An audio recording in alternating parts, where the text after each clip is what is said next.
The Carolina Panthers have traded up to the first overall pick in the 2023 NFL Draft. They will have their choice of their quarterback. They will have their choice for their franchise guy in this year's NFL Draft. But the question is, was it worth it?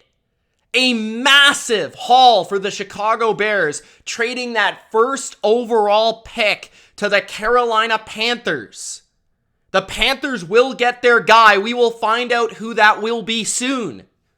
But the Chicago Bears now have all the ammunition to build around Justin Fields.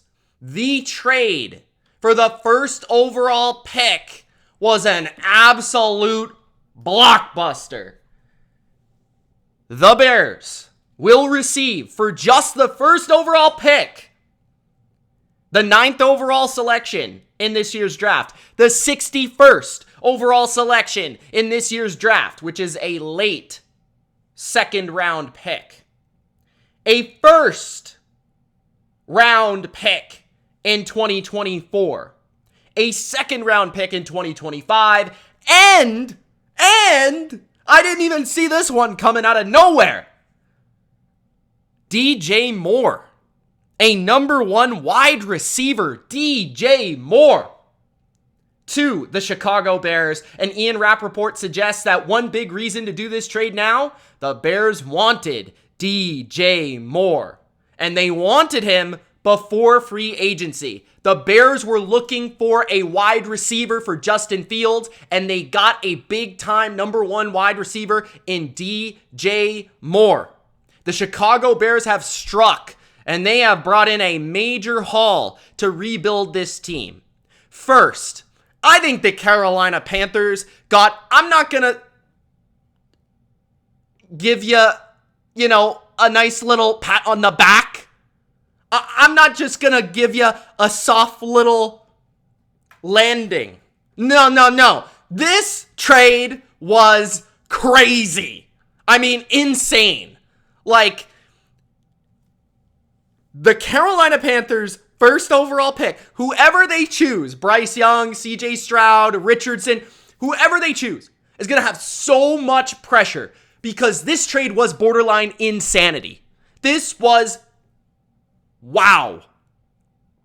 A first round pick, 9th overall, a first round pick in 2024, 2 second round picks, and a legit receiver who's 25, now going to be 26 years old this season.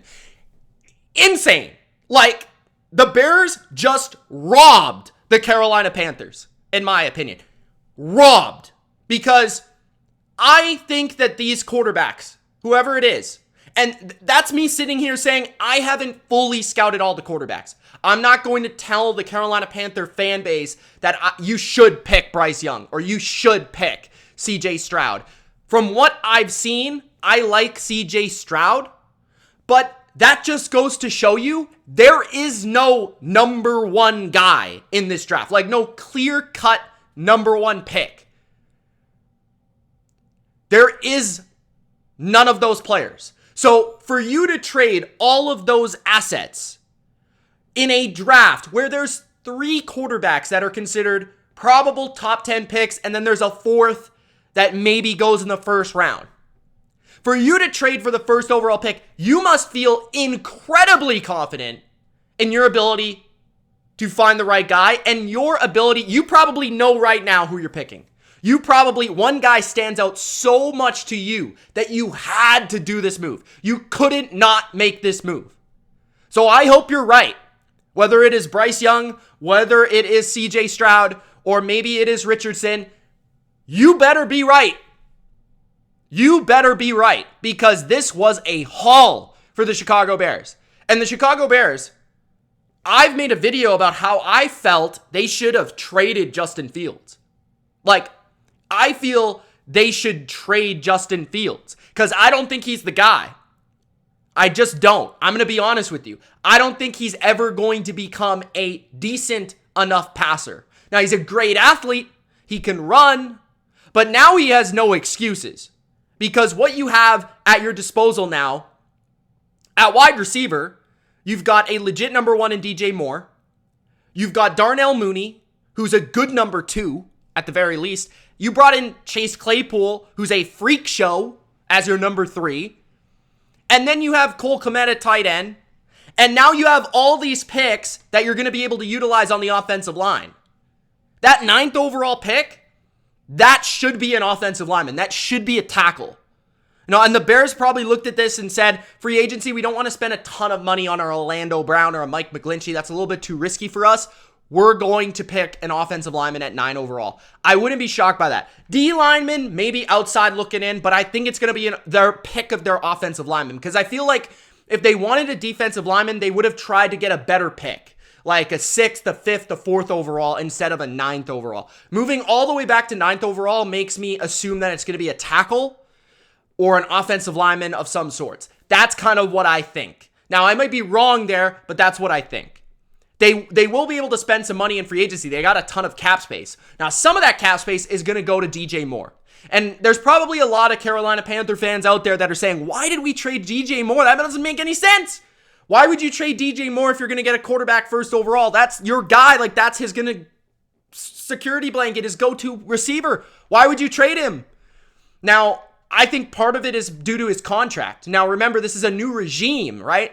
This is a new coaching staff. They might feel a little bit differently about DJ Moore than the previous coaching staff did. Now, I like DJ Moore. I think he's a good player.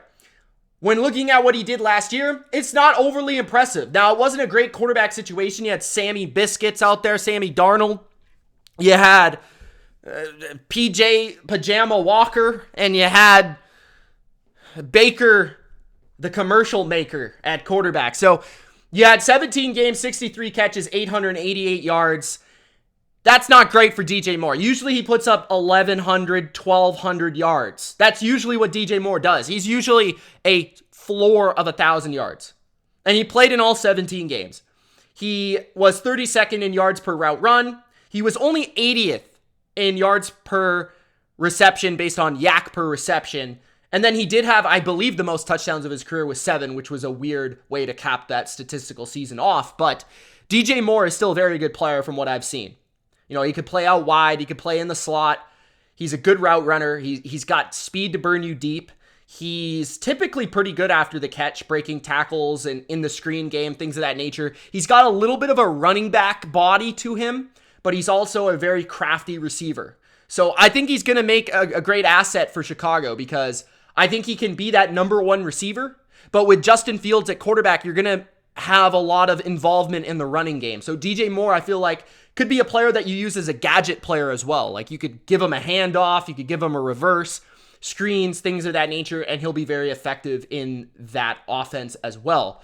So one of the biggest reasons I feel like DJ Moore was traded is because of the whole cap situation that he does have. When looking at DJ Moore's cap situation, it's an interesting one. I think that there is reason why they traded him. When you look at this right here, this is the DJ Moore contract. So DJ Moore has a cap hit of $25 million. It's in bold there. $25 million this year, which is quite a lot. Right? Last year it was only $6 million on the first year. Now it's $25 million, then it's 20 and 20 after that. I'm not exactly sure how his contract was structured, but I believe it probably came into play this year. So the Carolina Panthers were probably looking at that and saying, well, that's a lot of money for a receiver that didn't produce 1,000 yards. So maybe Carolina's looking at, maybe they didn't get the value, but DJ Moore's going to be 26 years old. Like, he very well may be hitting his prime right now. We may have not seen the best of DJ Moore yet. So $20 million after this year is pretty good. And when you're looking at it from Chicago's perspective, Chicago is a team that can afford to take on a massive contract because they have a ton of cap space. Like, this team can take on huge contracts because they have the most cap space in the NFL. They could take on $25 million this year and be fine with it, and then probably 25 after that. For a guy that's going to be 27, 28, right in the peak, the prime of a wide receiver's career, you would think, for most of them at least. So that's very interesting to me. DJ Moore, it's a heck of a haul. for the Chicago Bears. I think they have all the assets to build their team. And what I think they will do is I think they'll pick an offensive lineman at 9. I think they'll pick defensive linemen as well next year, probably, maybe in the second round this year. I think they're going to try to build this defense through the free agency. Maybe they go after some former Colts for their head coach, or maybe they go after, a defensive end like Marcus Davenport or Frank Clark. There's quite a few now coming out there into free agency. A couple guys have been cut, like Zadarius Smith is probably going to be cut. So there's going to be some guys out there that maybe can improve your team short term as well. But when you look at Chicago, I feel like with Aaron Rodgers likely leaving this division, they're going to be right in the mix if they really hammer free agency right. It comes down to Justin Fields and what he can get out of this new offense that he's going to have around him, because you would think that the offensive line, which was pretty good in the interior last year, is going to have better tackle play because they're probably going to draft one. They might pick up one in free agency, and then maybe they lose David Montgomery, but that's not an irreplaceable asset. They're going to improve their defense. Their secondary is young. It's talented, but they could use a corner. So they could use linebackers, defensive linemen. They're probably still a year away, another offseason, another draft away. I'm not trying to get outrageous or bold here with my claim of the Bears. But if the Bears, won 7 to 8 to 9 games this year, that would be a massive improvement and a huge thumbs up and point in the right direction for Justin Fields, for this franchise, for this team. And I feel like even if Justin Fields is not the guy, you still have enough picks into the future where you can see Justin Fields this year and see if he is the guy. And then if he is not the guy, with him having DJ Moore, Darnell Mooney, Chase Claypool, and all these assets at wide receiver, you can find out whether he is the guy. And then you still have 2 first-round picks next year, 2 second-round picks next year, where you can make a move up into the first round and pick a quarterback. So I feel like this is the best of both worlds for Chicago. And I really love this haul, this move, this trade for the Chicago Bears, because it's the best of both worlds. You could be more competitive this year. You could see what you have in Justin Fields. You could surround a team with him, or you can already have a team built for the next guy, right? And then for the Carolina Panthers, I understand why they made this move, because they've been going down the road of veteran quarterback after veteran quarterback after veteran quarterback. And Teddy Bridgewater wasn't the answer. Baker Mayfield wasn't the answer. They haven't had a quarterback since Cam Newton. They haven't had a guy. Sam Darnold wasn't the answer. And the way they got Cam Newton was the first overall pick. But they didn't have to trade all their assets to get him. They just naturally got him. I do wonder, though, if you're Carolina, I understand you're sitting at 9. But could you have maybe gotten to 4 or 5 and picked another quarterback? I don't know, man, if this is the draft to be trading all those assets up to number 1 to be picking a quarterback. I just don't know. I feel like the quarterbacks here are not absolutely can't miss prospects. I feel like 1 or 2 of them is going to be a good player. And then after that, I don't quite know what's going to happen with this quarterback class. So you're risking a lot. You're putting a lot of your assets into 1 pick. And if you miss on that pick, you're in trouble. Now, if you hit that pick, you would think you would have a guy for the next 10 years.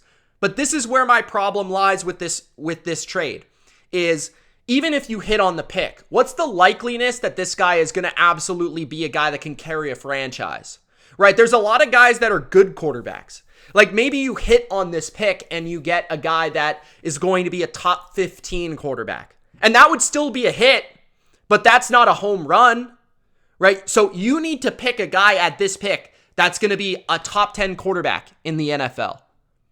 That you think's going to be the friggin' guy, the show, a monster player.